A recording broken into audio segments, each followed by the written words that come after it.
Ngasi Ccpur da Meeyam ge Achouba Protes rally ama Chatkhare rally adu Bharat ki Union Home Minister na Parliament phongdokhiba wafam kuki zo community singi larik iriba singi mathakta FIR palakpa adu gi mayokta rally adu chatkhibani haire rally adu lamka public ground gi hauraga Churchampur gi mafam kaya da chatlaba matung wall on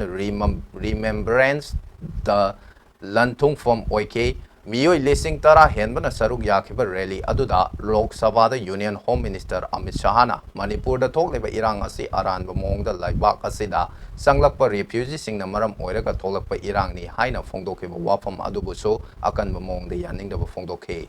Rally Adu the Koki CSO Singilo Singbakaya Su Saruk Yake Really adu the Saruk Yakiba Singna Kuki Zogi history da Noina Wangang Bugi right late Kuki Jo Forukti Oza Guru Singda Atopa Naib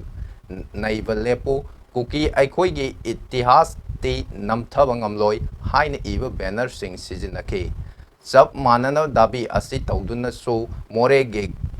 Ganglam Lentolda Maike Adongi Miyoi Sing Wakat Kongjang Changchin K Kongjang Changsilibas Sing rally set Nava Torang Torambadagi Police na curfew lay Haiduna Satan Kidabani Hairi